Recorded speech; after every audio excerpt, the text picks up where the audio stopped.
What if we stopped thinking about self-care as an activity that we do and started thinking about it as a way that we think? Self-care isn't so much about how we choose to take care of ourselves.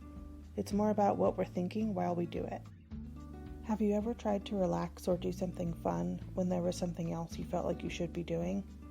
It's usually not as relaxing or fun as we want it to be, because the story we're telling ourselves is something like, I should be working, or I'm going to regret this later. But when we tell ourselves that it's good to be joyful or restful and not just productive, it's easier to enjoy the moment, and we can come back feeling more rested and happy.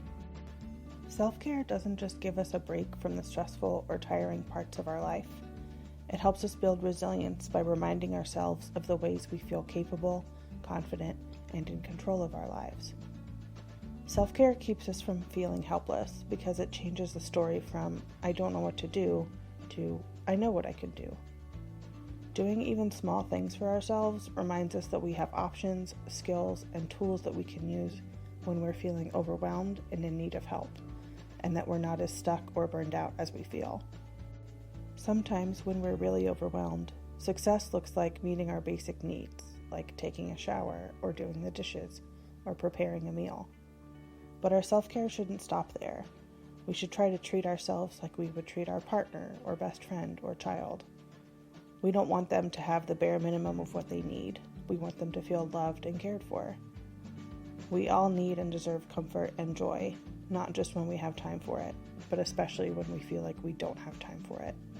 Sometimes we use self-care as a reason to dismiss or blame people when they're struggling. We think they should just take care of themselves better. But self-care alone won't keep us all afloat. We all need and deserve care from each other, not just from ourselves. Our ability to care for ourselves is not a reflection of our character or our strength. It's a reflection of how much we have to carry and how much support we have to carry it. Here are 3 ways to get the most out of your self-care. First, try to incorporate something sensory, like a favorite smell or sound or taste. The sensory experience helps us feel better faster, physically, mentally, and emotionally. Second, if you can, try to make it a routine. You'll get a little boost not just in the moment, but every time you remember that you have something special to look forward to. Third, try to let go of what you feel like you should do and embrace whatever it is that you want to do. Your self-care doesn't have to look like anyone else's.